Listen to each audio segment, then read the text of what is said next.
We finally made it.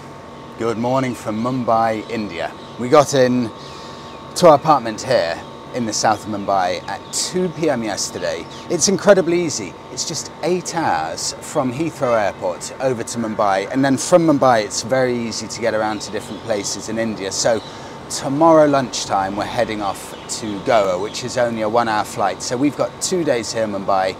But I really wanted to experience some Indian city living in this, what is a gigantic city.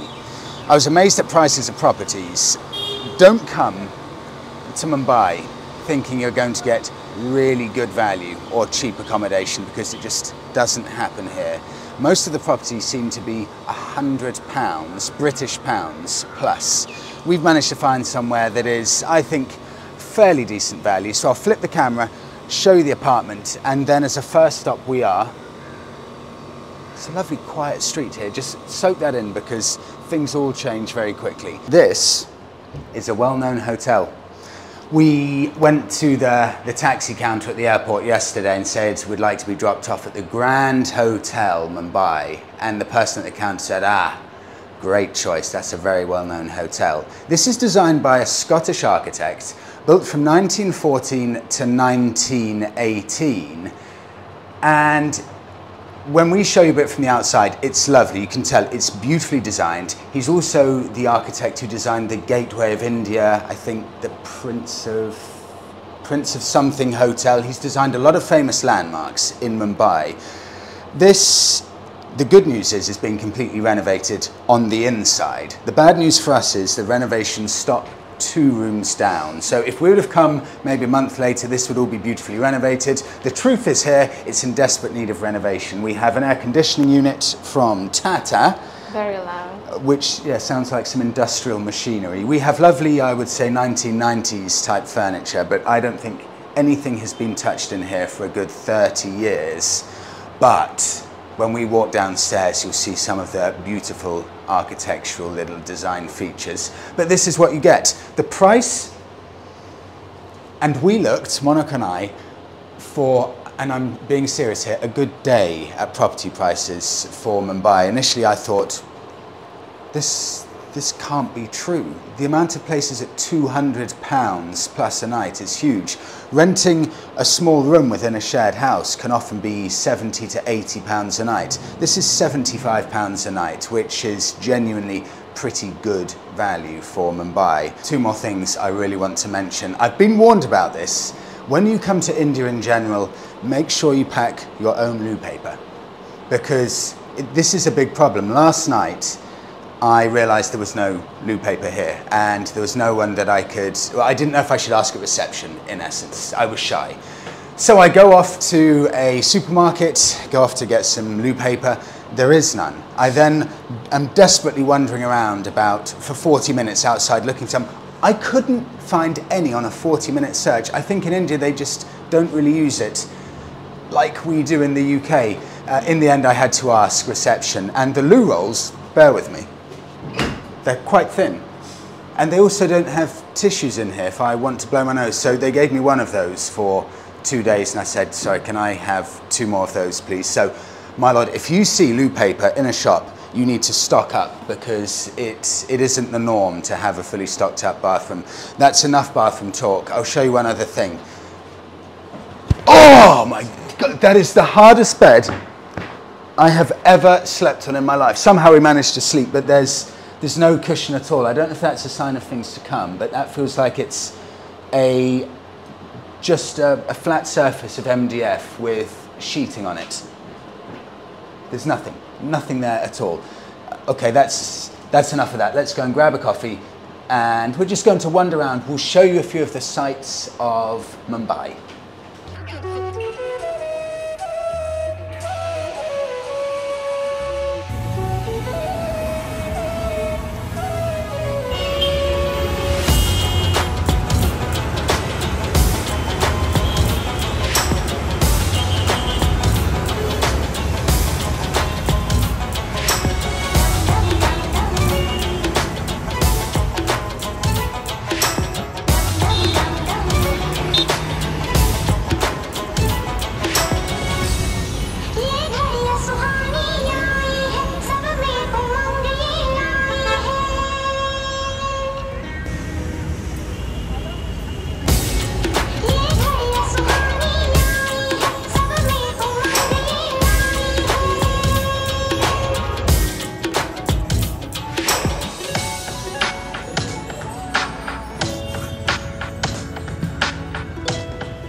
Well, that was very good. You know, you can eat as cheaply as you like here, and you can also eat as expensively as you like. That was £16, 2 sandwiches, 2 coffees, which in essence is UK prices, but that's what you pay if you go to the slightly higher end places. Very, very good though.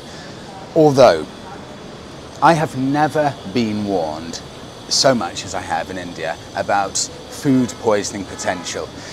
If you eat fruit, make sure it's only fruit that you can peel. Never ever eat fruit that you can't peel. So don't eat anything that's not an orange and a banana, in essence.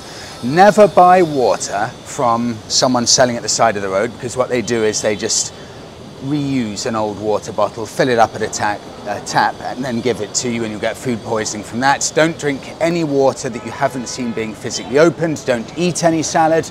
Don't eat any food from the side of the road. And even if you do all of those things, make sure you only eat small portions, so if you do get food poisoning, hopefully it won't be too crippling. And again, even if you do all of that, there's still a huge chance you're going to get food poisoning anyway. So we get our delicious sandwiches there, and we break 2 of the golden rules. Number 1, we didn't physically see the bottle of water being opened, and secondly, a plate of salad and tomatoes in the sandwich. I hope that tomorrow morning, when we have to get the flight, I'm not bent over double with food poisoning, because last year in Bali, I spent 2 or 3 days just with the worst food poisoning, in bed, lying down, but even lying down was so painful. It was a non-stop hell the whole time. But fingers crossed, from now on I'm going to try and stick to those rules.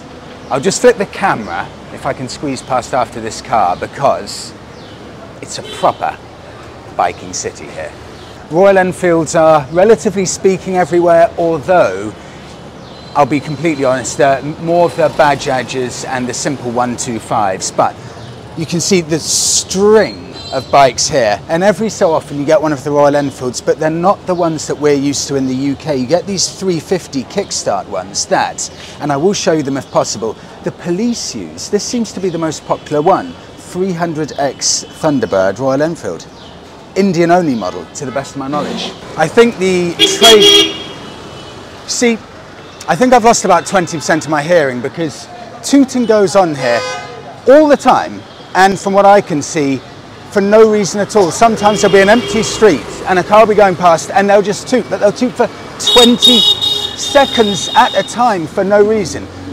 If you're Sicilian, you'll feel at home here, because they drive here like Sicilians. It's constant one hand on the horn all the time.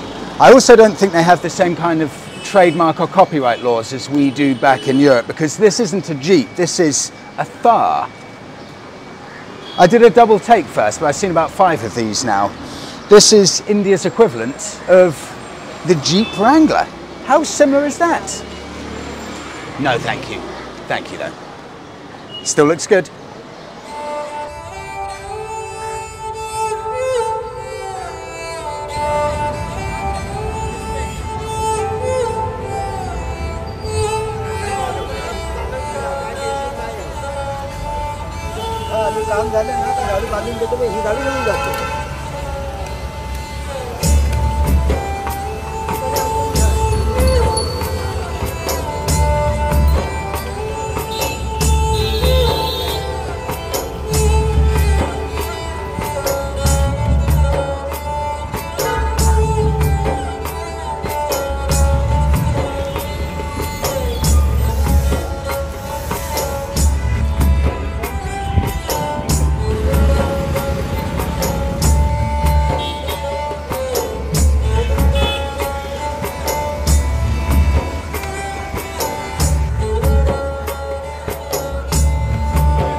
I was told this by someone, I think it was an American who's been living in Mumbai for 4 years. He said, you may see what look like swastikas all over the place. Here, for example.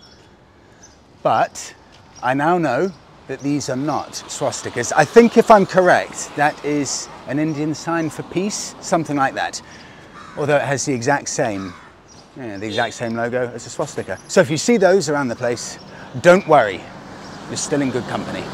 We're at the bay now, and this, you know, the funny thing is, the second you get out of the built-up area where you're covered with shade and a wind funnels through the buildings, you can feel the heat. It feels about 10 degrees warmer. It's scorchingly hot, around about 30 degrees. That's India.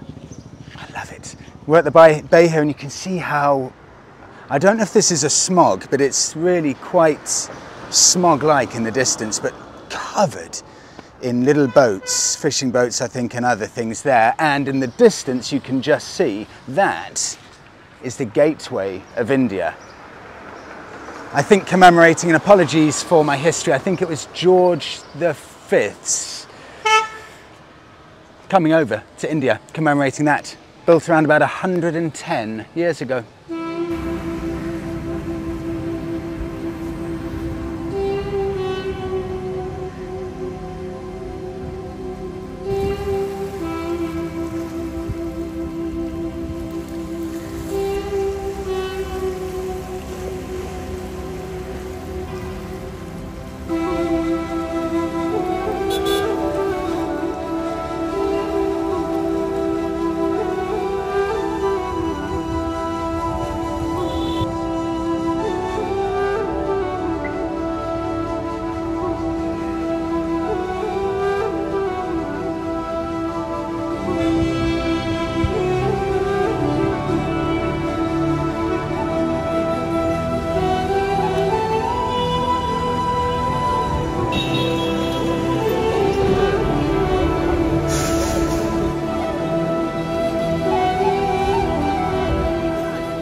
Take a look at this.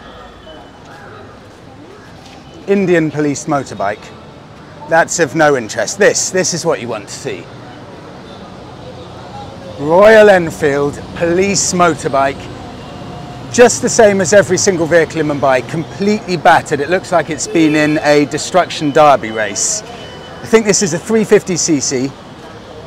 Kickstart, tiny little panniers either side with a back box. Probably hasn't been washed in about 12 years, but you can still feel that Royal Enfield character. I love it. It's exactly how I imagined it to be. India's desire over recent years to unleash themselves from that colonial past. Because Mumbai, up until 1995, it used to be called Bombay. And Bombay came from the Portuguese word Bombame, which is good bay. The British then kind of anglified it, Britishized it, and turned it into, no thank you, turned it into the name Bombay. Kept that name all the way till 95, and then India changed it back to Mumbai.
Spicy? Yes.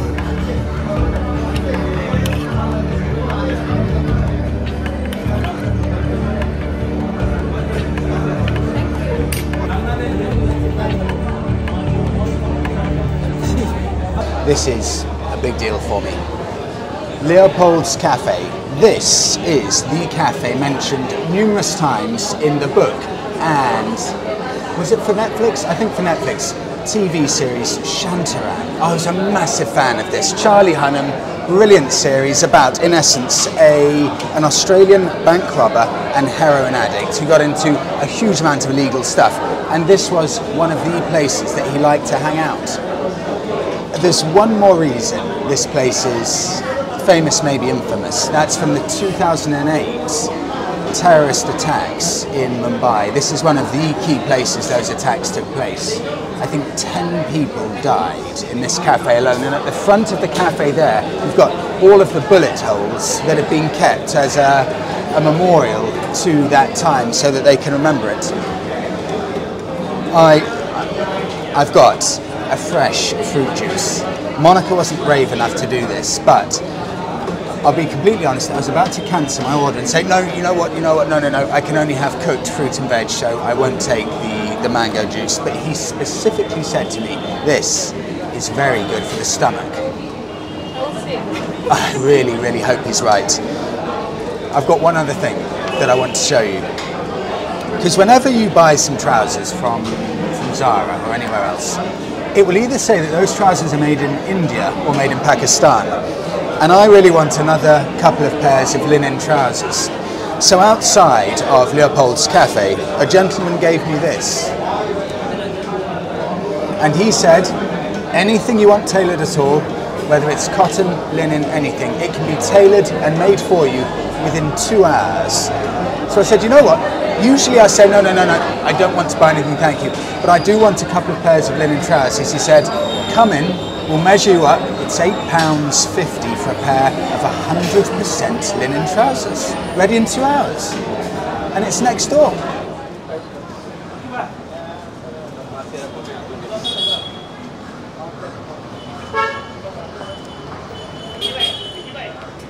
Hello.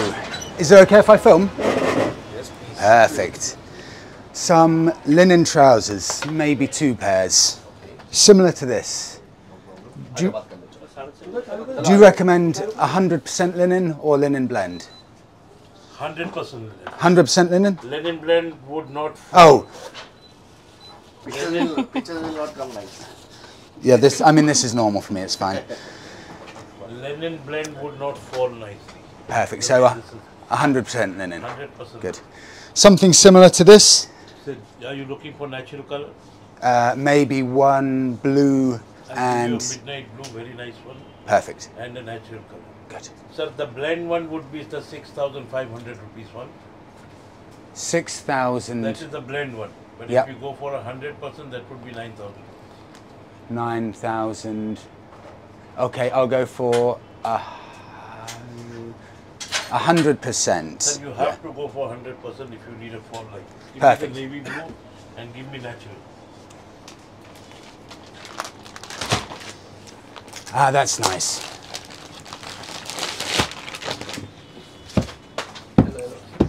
Perfect. So this is 100%. This is 100%. Yep. As well as this is 100%. Good. Okay, that's quite similar to these, so I'll go for this. Okay, so can I give you a different color in this? No, you know what? I'll just go for one for Only now. one? Just one. Yeah. Bottom of the leg, still keep it wide. Like, don't taper it in. I will do it. Yeah. But you want the length to be like very long? No, the same as this rolled up, so not short. Thank you. Perfect. Cheers. Thank you so much. Bye, everyone. Thank you. Bye. Bye. Thank you so much. I need to go back to school to learn my maths. I'm sure he said 800 rupees. It turns out it was 8,000 Yeah, rupees. they do that all the time. So instead of £8, it was £80. Then started, no, thank you, sir. Thank you so much, sir. Thank you. Remember me? Yes, I do. I do actually remember you. And there was harsh negotiation. It took a long time. Monica then jumped in to help with negotiating and things got ugly. But we agreed on £65. Bear in mind, I thought it was going to be £8 for 100% linen, tailor-made trousers. So we're going to wrap the video up this evening because I think I'll lose 20% of my hearing being in Mumbai. We'll wrap it up with me trying on these exquisite tailor-made trousers. Monica said, look, what if we need to take them back and try them again? They said, no, it doesn't work like that. These are tailor-made. They will be perfect. One more thing, look at this. We don't have these in Europe. Suzuki Jimny 5-door. Why don't we have this in Europe yet? Okay, we'll get back with you when the delivery arrives. I mean, it's good service. 10 o'clock, they will bring it to the hotel room. I'm still quite happy. Tailor-made trousers, first time ever for me.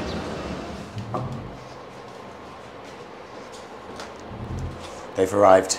That is phenomenal service. It's 8:30. That's a tailored pair of trousers. It must have been 1 p.m, maybe 2 p.m. that I ordered them. Tailor-made in 6 hours, door to door. I just hope they look good.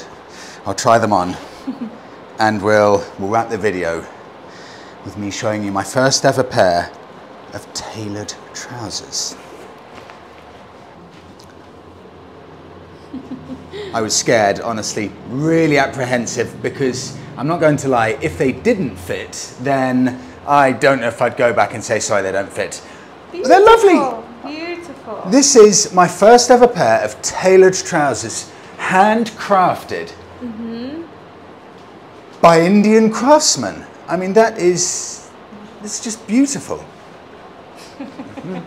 Yeah. Test it out. I mean, they're lovely. They've done a brilliant job. That is tailored in 6 hours. It's just incredible what they offered. I know they were 10 times more than I thought they'd be, but let's put that down to my hearing error, as opposed to someone saying they were £10 coming and then charging more, because I think it must be my fault. But they're absolutely lovely. I'm delighted with them. I just hope they wash well when I get them. Well, they can't be any shorter. Why'd you say that? Why do you say... No, that's all I can think about. Why'd you say that? If they are on the shorter side. Monica, break my heart. I hope there's some extra fabric in case. Okay, there is, right. No, I love them. I think they're good. I think they're perfect. Beautiful. Here's the plan. Tomorrow, 2 p.m, we're heading off. We've got a flight from Mumbai airport over to Goa. Final thoughts on Mumbai. Would you want to come here for a 2-week holiday? Probably not only Mumbai, and the reason being it is insanely intense. I said earlier, but honestly, if you want to set up a business, I'm sure people have made their money in the building trade with the explosion of Mumbai in general, but if you really want to make business, set up a hearing aid centre, because I must have lost 10% of my hearing with horns just going off all the time. It's intense. Probably only about 40% of pavements are actually walkable, because there's either a market stand or a car park there, or it's just completely broken up and you can't use it. So you end up spending about 60% of the time walking on the roads. So a relaxing walk, seeing the sights, it doesn't really exist, at least where we are specifically. But bear in mind, it's so massive here. I think the greater Mumbai population is something like 23 million. It's completely insane how huge it is. So you could easily spend probably a year exploring the city, but the point is you would be exhausted every single day. So my advice would be, it's brilliant for a little stopover, especially from London, because it's so well connected. 8 hours, 1 flight, brilliant. But it's a fascinating place, loads of history. And I feel now like we've got a really good sense of Indian city living. So we'll see you all in the next video. Complete, could not be more polar opposite style. Hopefully. Yeah, I know. What we're hoping for, serene, tranquil, stunning beaches, empty roads, just the most beautiful rides you can imagine, and lovely coffee shops all along in Goa. So thank you so much everyone for watching. We will see you all in the next one from the paradise that is Goa.